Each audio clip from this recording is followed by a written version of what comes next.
here's how I guess the point I really wanted to make for in case any prospective clients are looking at this video, or whether you work with me or anybody else and you're just trying to decide, okay, should I go into the Ramsey Preferred Coaching? Should I call them and find a local coach, or should I try to find somebody on my own? Hi everyone, it's Tina with Picture It Personal Finance, where I help people transform their lives by improving their money management. Today, I want to do a follow-up video to a video that I have that has gained a lot of traction, and this is the Why I Am Not a Ramsey Preferred Coach video. Now, that video I had recorded because I know there are several subscribers who watch me because they also want to be financial coaches, which I am super down for because there is a giant need here. And they might have been wondering whether or not they should go into the Ramsey Preferred Coaching program. I explained in that video why, from a coach's perspective, I opted not to do that. In the comments section, I received a comment from somebody who implied that the real reason I don't want to be part of Ramsey Preferred Coaching is because the people who listen to Dave Ramsey might be too poor for my program, or may not have the money for my program given their financial circumstances. Now, I want to respond to that, but I also want to take a moment to clarify how my program and how I coach, how it's different from the baby steps, essentially.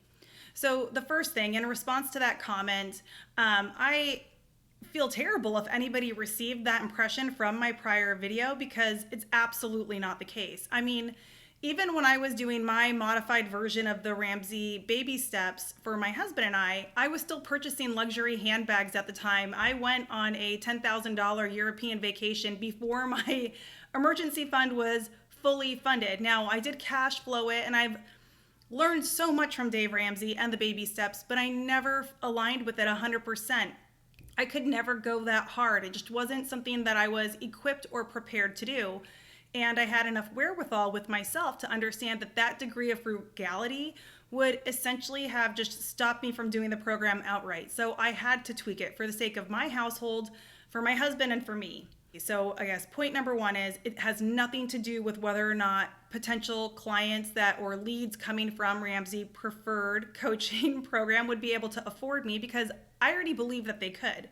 I could have afforded me when I was going through that. The irony of it is I think so many people think, well, if I can't afford, if I'm in such a bad money spot right now, then how could I possibly afford financial coaching? And I look at it like it's an investment, and anything that can give you the growth and the inspiration to change your life for the better is a noteworthy and a worthwhile investment. And many of my clients believe the same thing, thank goodness, because they're doing amazing and I'm helping them through that. So here's how I guess the point I really wanted to make for in case any prospective clients are looking at this video, or whether you work with me or anybody else and you're just trying to decide, okay, should I go into the Ramsey Preferred Coaching? Should I call them and find a local coach, or should I try to find somebody on my own? It really comes down to how you want to be coached. If you are 100% whole hog, baby steps approved, then by all means, a Ramsey Preferred Coach will be amazing for you. They will teach you the baby steps. They will guide you through any of the hardships you might be going through. And they have a great support network within the Ramsey Preferred Coaching program to help you with all of that. However, if you are like me and you are looking for somebody who can guide you and help you in a way that isn't 100% baby steps aligned, then you should be aware of that and you should look for somebody who can help you in that way. Case in point, one of my clients was still struggling with credit card debt, student loan debt, and car loan debt, but the idea of having only $1,000 emergency fund was not good for her. She had seen her parents really struggle when there were moments of unemployment, and she was unwilling to stick with such a low emergency fund. So we found out what is her peace of mind number. That is one of the things. I have a calculator. I work people through it. We figure out what is like a number that supports you to cover like 2 months, 3 months, whatever.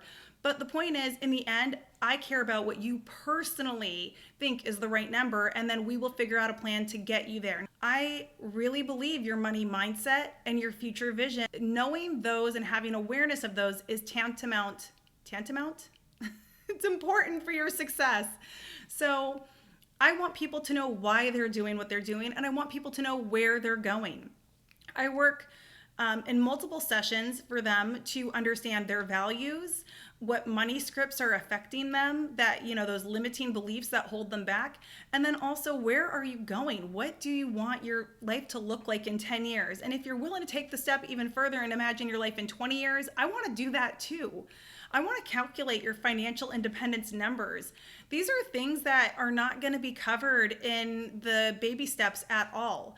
So the clients that come to me, and when I talk to them, we have a consultation call and I'm like, these are the things I can help you with, that really appeals to them. Furthermore, I help small business owners. I help small business owners sort of structure their accounts to align with a profit first approach to doing business. I have a ton of videos on that, and I will link one for you if you're so interested, because it is great content and it's also a gap. There's actually a really funny video where I think it's on YouTube and it's for Dave, and somebody asks him about the Profit First program and what he thinks about it, and it's hilarious because he's like, I believe in revenue first, and he's just like, it's all about revenue. Don't people understand that revenue minus expenses is profit? And it's funny because it's like, you could tell the woman was like perplexed, like, oh, he doesn't know what profit first is. Like, he doesn't understand the question I'm actually asking.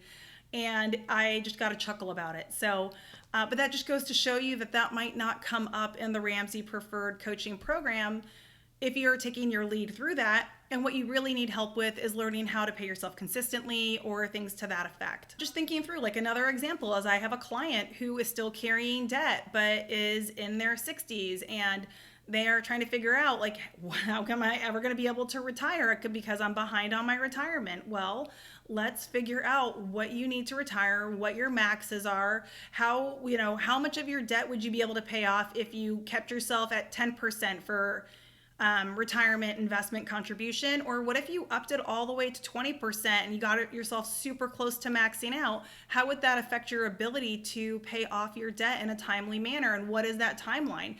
Because I do feel strongly that it's so much wiser to go into retirement without debt. So we explore that, but we play with the numbers and we figure out what is the right answer for you. And if you understand it and you're making a sound decision, then by all means, again, it's your money, it's your life, it is your personal finances. I will also say one other thing, I guess, that's not related to me at all or how I coach, but sometimes I think too, like, if you're going into a lead, like, maybe you want to work with somebody that speaks your language or has your same ethnic background or has similar life experiences to you and can talk to you in a way that is more grounded in your personal culture, your peer group, or, something to that effect. From that regard, it's like so much easier to be agreeable to going through the challenges of exploring your personal finance, mishaps and chaos and getting it structured and organized and feeling good. So I wanted to make that point.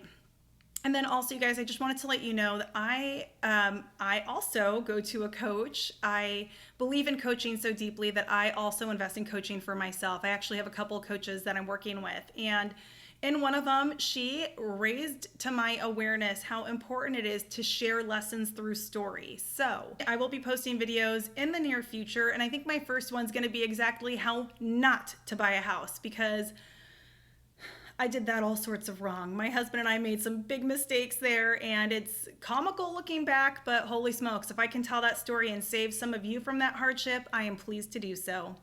So please subscribe if you're interested in that. If you're ready to transform your life by improving your money management, reach out, comment, subscribe, whatever you feel is best. But I look forward to guiding you, helping you, and possibly working with you.